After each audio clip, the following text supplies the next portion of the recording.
This is Bringing the Darkness to the Light with Catherine Nadal, professional psychic medium. Today's guest is Michael Myers. From the glory days of Philadelphia and New Jersey's rock scene of the 1980s, spawned Cinderella, Britny Fox, Pretty Poison, John Eddy, an entire laundry list of artists who went forward to be stars. There was a band called Destroyer. Led by guitarist, vocalist, songwriter Michael Myers, the band had unknowingly sidestepped all the woes and pressures of being that commodity and unwanted influences. Taking some time to let the songs and playing develop to be the best it could resulted in that band today called Slik Helvetika. Lots of driving energy, melody, memorable chorus hooks, great playing, and strong lyrics. The lineup has always featured Michael Myers on lead guitar and vocals, who has had the privilege of playing alongside a variety of talented session musicians, including Kjell Benner, formerly of Quiet Riot, and Vern Parsons of Greg Howe. It's a pleasure to have you on. Thank you for having me on. Thank you. Yeah, it's very exciting. You know, I looked at all of your work and I listened to all of your songs, and I could see how you have a huge fan base. I mean, some of these songs are just really amazing. There's a pretty wide gamut of material there. Yes. So we should go back in time a little bit. So tell me about the 80s, because in your bio, they talk about a band called Destroyer. How did that come about for you? Like, were you always musical growing up? Yeah, back in the 80s, I don't remember much. I'm joking. So, yeah, I've always had this affinity towards music. And of course, my love is heavy metal and all the insanity that went along with playing in a band. So it was high energy, and it was a good excuse to misbehave being in a band. The band was extremely wild, almost shunned by anybody that was really serious. They were like, if you couldn't take a joke, you didn't get it. That music was good. We were young, we were reckless, and we kind of missed the boat. A lot of bands that sounded like us got signed and got right out of Philadelphia, right out of the same rooms. But we were a little younger. We were a little bit rambunctious. And by the time we had developed into something, that you could take out to dinner and not be embarrassed by, the labels were turning to grunge and stuff like that. And that really wasn't our style. So we just kind of slipped away for a little bit and worked on stuff. And I think being that the love of music, songwriting, and the feelings and emotions, I think it's magic. I really do. I never stopped. What was in its infancy in the Destroyer days, I think has matured into Slik Helvetika. So when did that come about for you to change into that other band? Right as the 80s were over into the 90s and grunge kind of took over, Destroyer was the band name, but then it was kind of like, well, if we want another run, maybe we'll change the name and things like that. Just if anybody in the industry had looked at Destroyer back in the day, we wanted a fresh outlook. So kind of changed that. That was probably, I think, Resurgence was probably around 2005 or 2006. How did you come up with a name that's so difficult for me to pronounce? Well, you're not the only one that mispronounce it. But we do try, we spell it phonetically. So those are all consonants. It's Slik Helvetika. And if you want to look a little deeper than a name, a lot of people know the font Helvetica. Slik Helvetika represents, the use of words, but Slik Helvetika. And the Helveti region and Helvetico region is in Switzerland, and it evaded a lot of the Roman rule, and the Helveti warriors were quite powerful.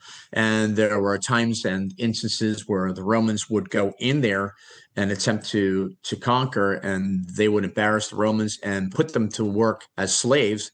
They'd make them plow fields, put ox yokes on them and things like that. So they left them alone for the longest time, until eventually they did get them. But there's some history if you want to go a little farther into what that means. And on the Swiss franc, Confederato di Helvetico still remains. And it says that on the Swiss franc. So is anyone really affiliated with that area or heritage that's in the band? Not that we know of. Wow. Not in this lifetime. This is really very interesting, though. I really find it fascinating that you've kind of taken so many steps to come up with a very rememberable name and also tying it with the history. Tell me, as this developed, in the early 2000s, the band members may have changed since then. So what was really like the original rotation? The original rotation was, oh my God, there's so many member changes and things like that. And things have happened. We've been doing this for a long time. A lot of people came and went as their musical days just faded away from them. Usually I had all the ideas, and there were a lot of session players involved in the studio. So then when it would come time to do live shows, we would have different tenures and different people in the live band. So I don't know whether I've really answered the question, but through the years, there's been a lot of players. There's probably been 20 different players in the band. So have any of the players come from your original group Destroyer other than you? Yes. A gentleman named Mark Bennett had played in Slik Helvetika and he had originally played in Destroyer when we were wild and crazy. And then when it came back around the second or third release, he came back into the band and we did the Hafnium, and he played really well on that and was in there for a little while. But then we took another sabbatical and he continued on with music. His excuse was like, hey, man, I can't have a regular job. I got a tattoo on my face. I got to do music. So he was excused. Wow. Yeah, it's really interesting. So when you started out in the early 2000s, putting the songs together, were you looking at doing just local gigs, or were you really looking to like get involved with the record companies again and taking it really far? I really wanted to take it as far as I could. I thought we had something worthwhile to hang your hat on. And the biggest hurdle was being heard, being recognized, and just hopefully would pair up with some other people in the industry or anything like that that would help further the dream of doing so. So in reviewing your website, you have several albums out. Is that correct? Yeah, it is. Yeah. So take us through those albums, because they're all dedicated to this band. They're not going back to Destroyer. Were there any songs from Destroyer that you kind of brought back to life for this band? Yes. When Destroyer first came out, we did an EP, and it was back in the day when vinyl was popular, and it was in the 80s, and it was distributed and sold out. It was distributed through Important Records, which was a player back in the day. The second release that we were getting ready for was going to be called Destroyer again, but then that never came. We got passed on by some of the labels that were looking at us, and they said, hey, man, we're just not sticking our neck out this time. Everything in hard rock is kind of oversaturated. So a lot of those songs came back into play. There was an album that was re-released called Destroyer by Slik Helvetika, so that people could affiliate those two names together and maybe get the whole picture that, oh, that's them continuing on. So a lot of that material had been written, and of course the abilities increased and everything like that, and the vision increased. So it was interesting what could be done with these ideas in early 1990s compared to what could be done with these ideas in the 2000s, and with more experience and more studio experience and different possibilities of happening, the things blossomed, I think. So yes, there are plenty of Destroyer things mixed in with all the Slik Helvetika stuff. So in reviewing your albums, which ones are popping out as your own favorites? Because you do a lot of the songwriting yourself, is that correct? Yeah. I think it'd be unfair for me to pick them. I don't know what other people think. The current release is what I like the most because it's where I am today. And I think it has more effort, more songwriting, more hooks. The talent level is higher than anything in the past. But the other stuff really has that grit and that attitude of the time and of when it was written. But all of them really have some interesting content. Shoot is recent. When you look at that and the content, I think I write different songs about different things. So Shoot is about maximizing your dreams and what you can do and what you think you can do. There were some things that happened in Princeton with Robert John. He was really big into the remote viewing, and all the things that we couldn't explain at the time is in that song. So it's in the pre-chorus. So you might want to check that out. I had asked permission before I used that, and they said, yes, we'd be honored. But that was something he quoted in the book.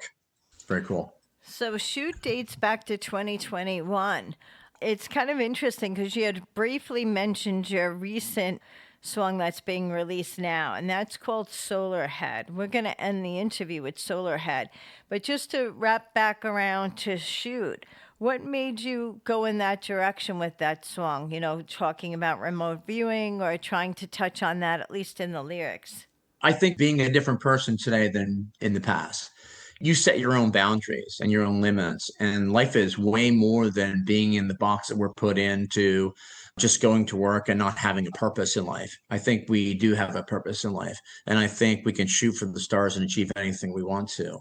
And I think nothing should stop you. I think there's something that happens when this life on this planet is over as well. So it talks about all those things and the possibilities in the quantum at quantum level, but it's like in a pretty catchy song that's not so far out there you don't get it. Does that make sense? No, it totally does. It does. I know. And that's going to make the listeners want to go and check out those lyrics for sure. Some songwriters find that certain songs just come to them. Other times you have to rewrite them, and sometimes you even have to dice them up and start over again. How was Shoot given to you the way you created it? All right. So it just came right out.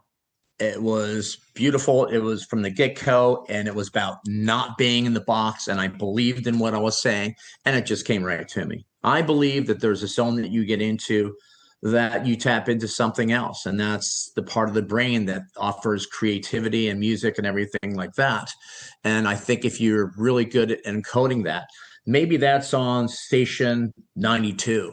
It doesn't mean 93 stopped playing. It just meant you were on 92 and you were really tuned in right there.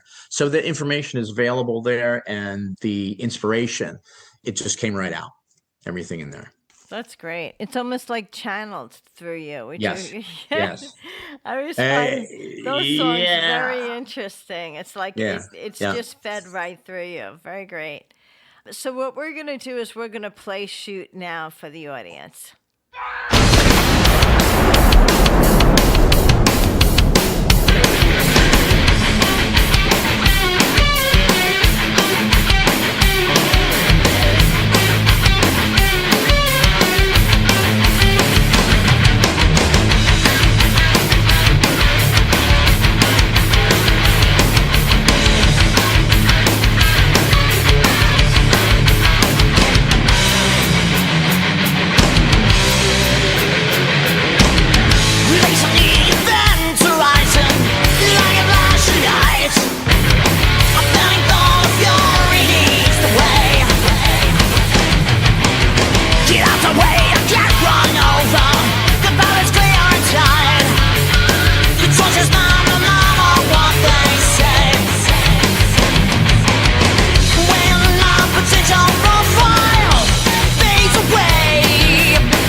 Wow, it's amazing. I want to bring up another song that you've gone over. You and I were talking briefly about songwriting earlier, but it's interesting because when I saw this song title, I automatically wanted to think about the movie Misery with Kathy Bates. And that was one of my favorite movies. And I know that a lot of people remember that for being kind of a Stephen King kind of thriller, kind of a mysterious, scary movie. The title alone gives me that feeling. So tell me about how you created this song and titled it Misery, because it was made in the 2000s, and Misery was an early 1990s movie. It actually had nothing to do with the movie, but it was an aggressive song, and it had that bite to it, and it paired super nicely. You know how you pick a nice wine with something? It paired really nicely with a horrible relationship with a horrible person, and talking about aggressively, but not aggressively like I want to do something bad to them, but like aggressively like I realize it and I triumph. That's what that song was about. And there's a lot of really clever words and ways of saying something. And I think every clever way that you can say something is in there. I hope that describes it. Yes, well, I find that the lyrics are very interesting the way you describe it. The sound of that song may sound very different than the way Shoot was. So with your instruments, what would the tone be of Misery if someone hadn't heard it? If you could say, good riddance, I'm thankful to get rid of you. FY, I'm in victory. This is my victory circle. Get out. It was kind of based on that. And it was based on that vicious kind of groove thing. So instrumentally, is it very heavy on the instruments and kind of like very gritty? Yeah. Okay. Yeah. Wow. Very cool. Yeah. Well, we're going to play Misery now for the audience so that they can hear it. So long and goodbye, my dear. Ecstasy and darkness stripped off all my hues. I feel safe and Shetland razor blades. With eyes hung on you, you're selling your abuse. Blue in the face and easily erased. Breathe reality, you've been replaced. Take your banners and your shit parade. Not so straight into the sea. Under trays of loaded hand grenades. Though your man names me, your misery. Look on, and I'm getting on. Really wish that you would do the same. You're still hung up and still hanging on. Something dead and you can take the blame. Your brainwashed relation leads deranged. Stuck in denial and you'll never change. Take your banners and your shit parade. Now to straight into the sea. Other trays of loaded hand grenades. Although your man names me, your misery.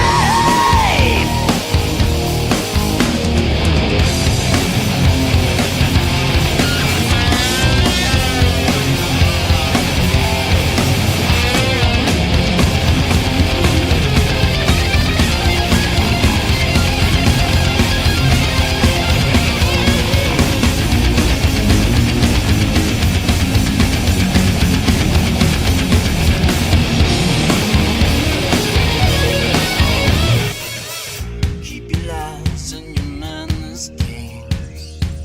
Keep your pain and suffering. And cuddle up to your agony while I sing of victory. Take your banners and your shit parade. Now to straight into the sea. Other trays of loaded hand grenades. Although your man names me, your misery. Take your banners and your shit parade. Your misery. Now to straight into the sea. Your misery. Although trays of loaded hand grenades.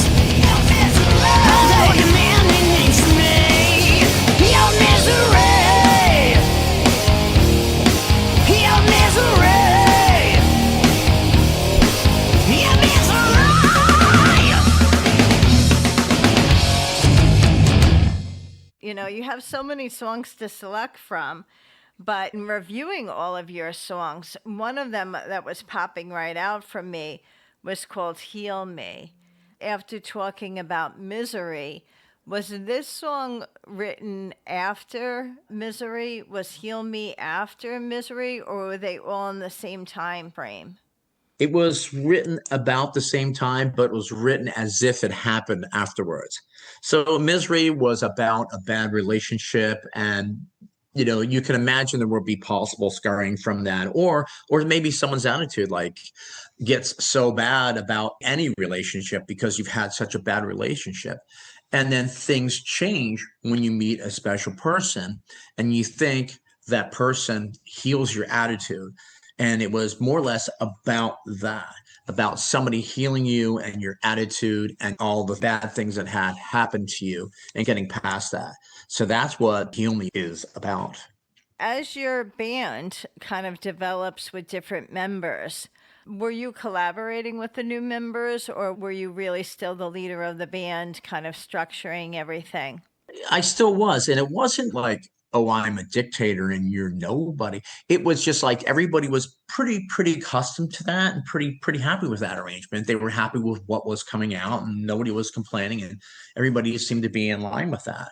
There was not a lot of collaboration other than when Hafnium was written, Mark Bennett was pretty much a steady member. So a lot of times we did everything live. We would try different beats. I'd say, hey, put this beat in here. Hey, put this bridge in here. Put this in there.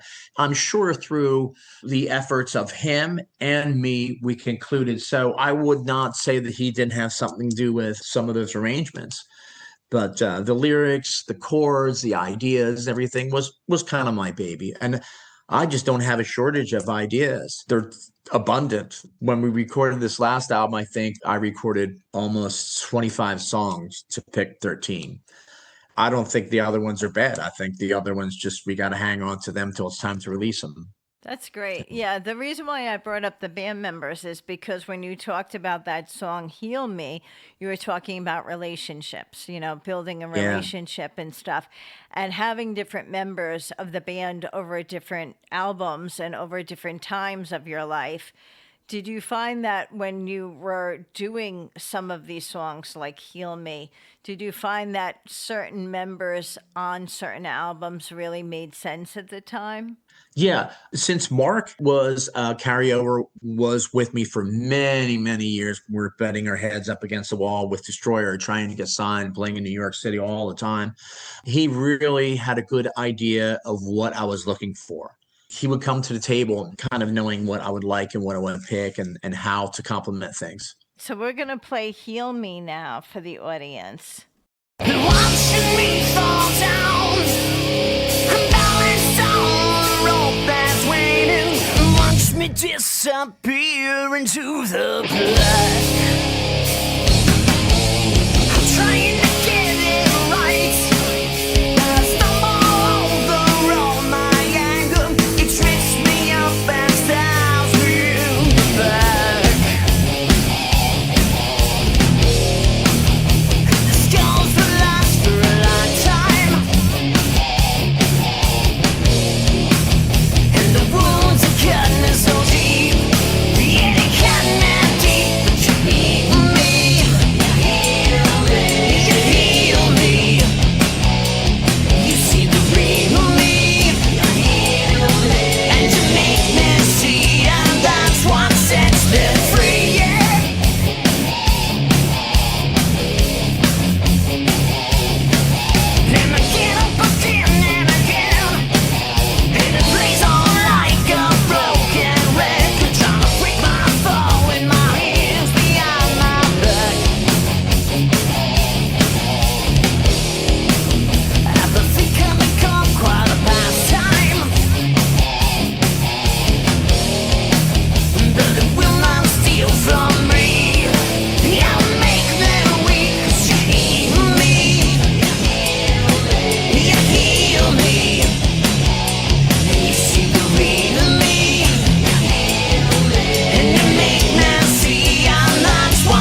So I want to go back just a bit. When we talked earlier about your days in Philadelphia, New Jersey rock scene, you were very young at the time. What was your support? Were you around a lot of family? Were they very supportive of you kind of starting out your life? What was that like? Because I know a lot of guys that had started in the 80s, either the family was all for them or all against them. There was very few in between. When I was taking guitar lessons, my parents were all for that, but they were like, we'll take care of that, but you're not taking rock guitar lessons. So like they were really against it. Okay, so everybody that knows metal or listens to this might know Ozzy Osbourne and Randy Rhoads. So I had gotten tickets to see Randy Rhoads with Ozzy Osbourne, and I was young enough that I wasn't driving. My parents said, no, you're not going to that concert. And then 6 months later, he died. So I never got to see my teenage idol play. I also worked with my family at another enterprise, and they were like, we don't want you to do music, and it was just, they were looking out for me. They're like, you're going to die like Elvis on the toilet, a drug overdose. And I'm like, no, I'm not. And they just didn't want to, they wanted the best for me, but blood is thicker than water. So my mother became a very avid supporter. So she hated it, but she liked it because her kid was doing it. So we'd be playing some wild heavy metal thing. My mom would show up. There's mom. Yeah. That's great. So it's kind of interesting the way you talk about that time, because Ozzy was a big influence for a lot of people. Who are some other influences? Like I remember my first concert was Rat, but also being a girl of the 80s, we had some really wild hairstyles and going out really late and all of that. So was your appearance affecting your parents' support or not? My appearance and my lifestyle was not in approval of my parents whatsoever. Yeah, my choice of music was, they didn't think that was the right way to go. They didn't think being out at night and what are you doing with this big hair, all this hair, I don't have the big hair right now, but I did at the time, that's for sure. And that was part of it. They looked at that like, what the heck is going on there? Yes, those were the great days, though. I still go back and look at my big hair and leather jackets and all the whole scene fashion and all of that. That was really great. But you're right, though. I mean, even just reflecting on the Philadelphia, New Jersey area, there's still a lot of guys that are very well known from that area that still play. I mean, we could sit here and rattle them all off. Bon Jovi and Kix, and there's a bunch of guys from that area, that are still all around. It is very interesting because you said something earlier that really rings true, that you didn't ever want to stop playing it. So even though you took breaks or there was a break between Destroyer and your current band, you knew that you wanted to continue to do it. And when you returned to the scene, you wanted to go as far as you could. I really believe that's kind of the recipe for a great musician. I'm going to touch on another song that you had on your list. It's called Burnt. What is that about? Burnt is off of Hafnium, and it's just being burnt in a relationship. And it's like, how many times do you get burnt? And then do you just numb yourself to love and to all the emotions that go along with something when you're excited and you're into a new relationship? Or do you continue to live? And that's what Burnt is about. It's about being burned, touching my hands to the flame every time, and then I forget about it. I forget how much pain was involved, and there we are, on to the next thing. Better off than like shielding yourself. It was about a real relationship I was having with somebody. They just couldn't really feel, and they shielded themselves off, and I just didn't want to be that way.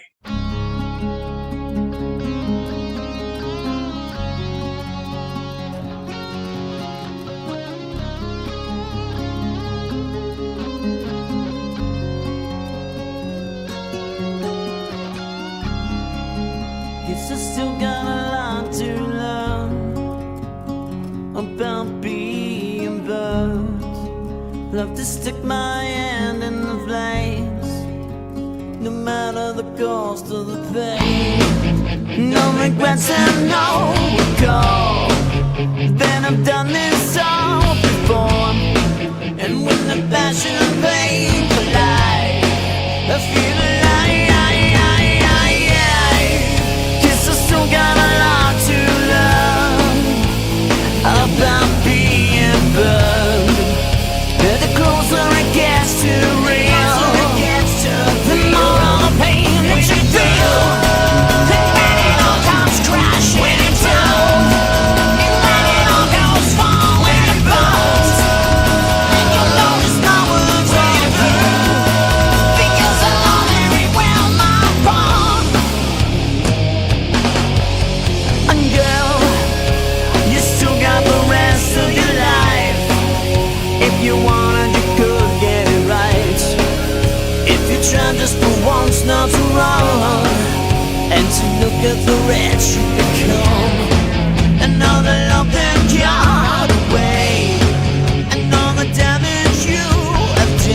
I still got a lot to learn.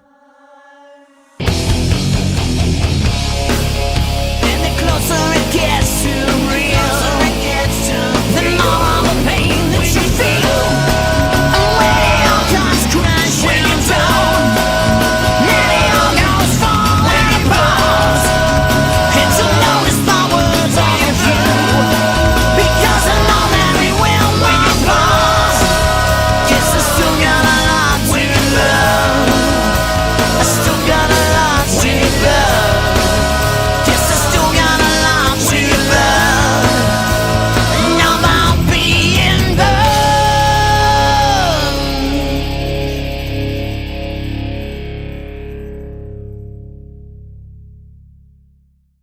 I've still got a lot to learn about being burned. I love to put my hands on the flame, no matter the cost of the pain.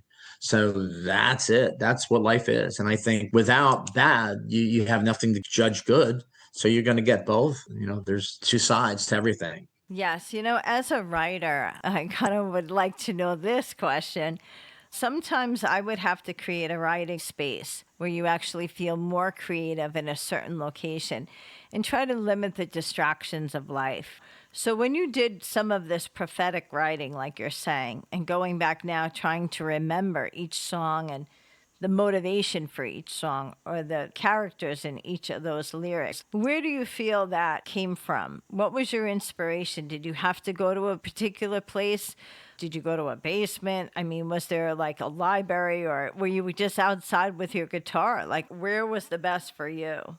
I live in a very old house. It was built in the 1800s, and there's some paranormal stuff. I enjoy a particular room and going in there. But that's not the only place that I think the magical things happen. I think the magical things happen in your imagination. If you can get there, you're in the right place. Whether you're on the street corner, whether you're in the car and you got to pull over because you thought of something really cool and you want to write it down.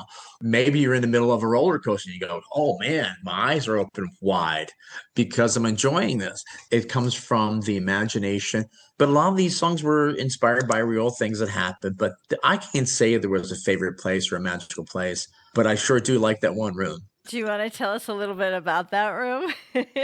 Well, actually, we shot the video for Wide in that room. That room is kind of Yes. magical. Some things happen over there. Yeah, so just so the audience knows, if you go to the band website, you can actually see the video.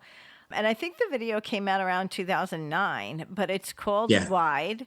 Yeah, so let's hear more about the video and the making of the video and who the band members were. What's cool about that video, they were the original guys that were playing with me at the Empire Rock Room in like 1988 or 1989. Kjell Benner, that did some stints with Quiet Riot and some other important things, and Mark Bennett that I talked about before. And we were both in the particular room that I talked about. It looks eerie, kind of, the room. It has that atmosphere. It was great. It was like magical. And this brings us back to the beginning of the interview again, because you had mentioned playing in the 80s and 90s, getting involved in recording and album making then, and then fast forward into the 2000s, everything is so different. Not just the recording, but how music is shared now, right? So we have Yeah. streaming platforms. People are still making albums, but it's not the way it was in the 80s and 90s. So making a music video back then would have been a lot different than making a music video now. Like you said, you did it in your house. Yeah. In the 80s or 90s, they would have wanted you to be in a studio, wanted, all of Right. that, So Right. it was a lot different. What do you really find when you really compare that, thinking back to the way things were for your first band? There's probably some things you miss about, because now it's social media. It's like a pro or a con for people. You could say, Yeah. I get a lot of exposure, but then you can also be dealing with comments that, maybe you would never have heard the comments in 1980 or 90. Now you're reading them and they're either very great or some of them you could really do without. So what do you think? I have a special relationship with computers and social systems that's not good. I prefer the old school system of you're playing rock and roll and you're getting the exposure the old way. But the old way isn't the way now. Now Facebook and all these other platforms are the norm. So everything has changed. And there's something else that I do that I'm involved in my life that I don't spend a lot of time on social platforms for a reason. You had asked me to describe the video and things like that. The team that did the video were some interns that were in college and doing TV production and things like that. We had a whole day that we spent at the house. We lit candles and did really cool stuff. And I think everybody really enjoyed that shoot like crazy, like immensely. Like we walked away from that. Even if we were never to be rock stars, we had a really good time that day. You know, it is so interesting when you really reflect back on your life and you look at your own life as your own personal journey. What would you say was a highlight for your time with Destroyer, and what would you say is your highlight for your time with your current band? I think the highlight for Destroyer was we're finally at the point where we weren't just a bunch of kids making noise. We were three guys and everybody sang and everything was rehearsed. And that stage show would captivate your interest. So we were entertaining to watch. We had everything together. By the time we were doing these showcases, we were pro. We were practicing, and I was very proud of that band.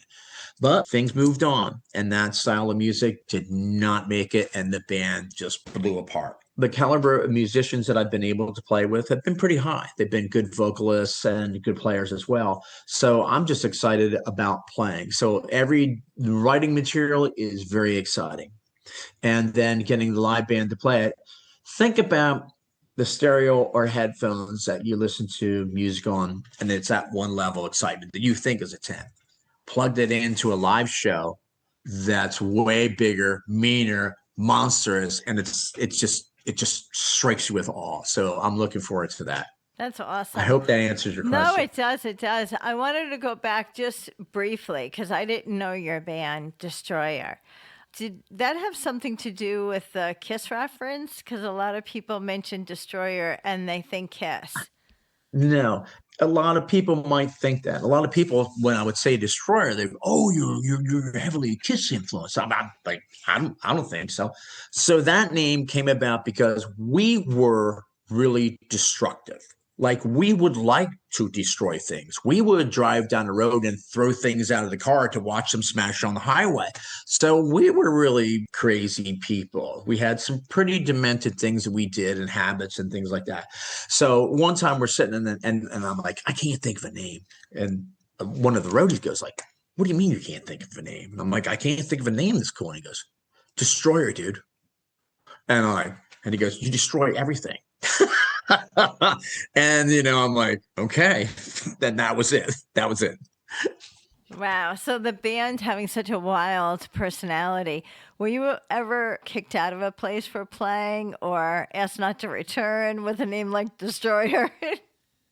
We weren't asked not to come back, but I'll tell you something I think is funny, and I think this is going to fly. We were driving down the road in our van, and we were throwing things out the back of the van, and we threw out a toilet. And we were amazed at the shattering sound. So this thing developed that we had this thing about smashing toilets, throwing toilets out of moving vehicles. So at some point, fans would come and they'd be like, "Yo, I'm a plumber. I have like 6 toilets in my truck." And between sets, we'd go out and we'd smash the toilets and we'd do all kinds of stuff like that. So it just got pretty crazy. That was the kind of thing. And then one other night, it was near Christmas time. And that song, Grandma Got Hit by Grandpa Got Hit by, I don't know what it is. But we did a version and we did parody of Grandma Got Hit with Liquid Picture. And we made a mixture of Jell-O and it looked like and we had somebody come out dressed like Grandma and we pelted them with this stuff. The club owner didn't like that because it was all over the floor and it had corn and green beans in it. And wow. You're shaking your head like, I wouldn't like to either, probably. Wow. I'm glad I wasn't at that show. Yeah, it was pretty demented. Oh, my gosh. All right. So a couple of things I want to go back over. In the bio, we had mentioned working with a couple of talented session musicians. When you reflect on those two in particular, Benner and Parsons, tell me how you feel their contribution has really changed things for you. They were really qualified, tight playing musicians. Some of the drummers I had mentioned, there was many different drummers that we worked with, but Kjell was in the one video. He played on most of the albums up until recently. And his drive and the way he would feel, he's a very intricate player, and so is Vern, but they know how to drive a song. So the fact that they keep a song moving, they keep your foot tapping and everything like that, I think that was very instrumental through the years, all the times when they played on stuff. Yeah. That's great. So just as we start wrapping up the interview, I want to go back to the new coming song, which is called Solar Head. Tell the audience more about that. I love it, actually. Okay. Matter of fact, it's kind of a pretty heavy song. And I was like, I gave that to them and I said, here's another song. And they wanted to lead off with that. And I said, well, it's a little different, but we are different from point A to point B. It's a good band, can play a lot of different styles. So it's a pretty heavy song. It's about a CME, or coronal mass ejection, large enough to end life, like a life-ending event, a whiteout. Its magnetism, its strength, and how volatile we are depending on what the sun does. What if everything had a consciousness? What if everything does have a consciousness? What if I wrote it like it was an aggressive consciousness and the solar head was an event and it was an angry sun and it was, you could really have some fun with those kind of lyrics and that kind of drive. And that was the basis for that song. So share your social media, share where they can download and start streaming these songs. You can find us on Facebook. Obviously, you can find us on any of the major retailers like Apple Music, Spotify. Deco Records has a section. I will drive you there because they're going to handle the release of the full album when it happens in February. So right now, the single is released, and that's available on Spotify right now. The full-length album will be available in February. Deco Records, DEKO, Spotify. Slik Helvetika, SLIK, and Helvetica is all consonants. And you'll find us pretty much everywhere. Well, it has been a pleasure to have you on the show. Michael Myers, everyone, check out his music. We're going to roll out with the new single, Solar Head. Thank you again, Michael Myers. You're welcome. Thank you.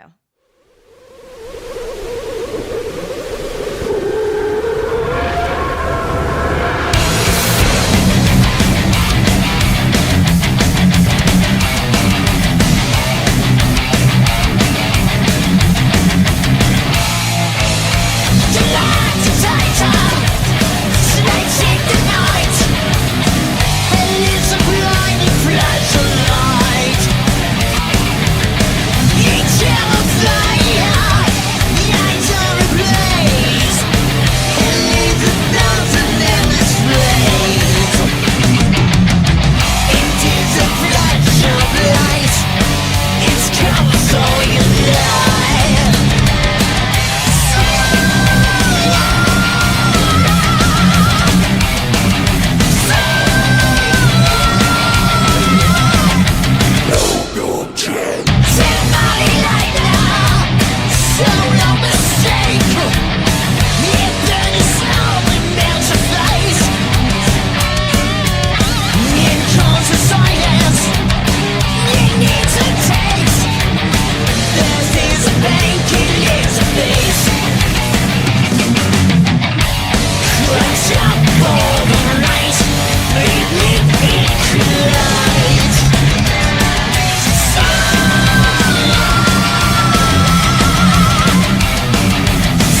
You have been listening to Bringing the Darkness to the Light with Catherine Nadal, professional psychic medium, Dream Central Station, LLC.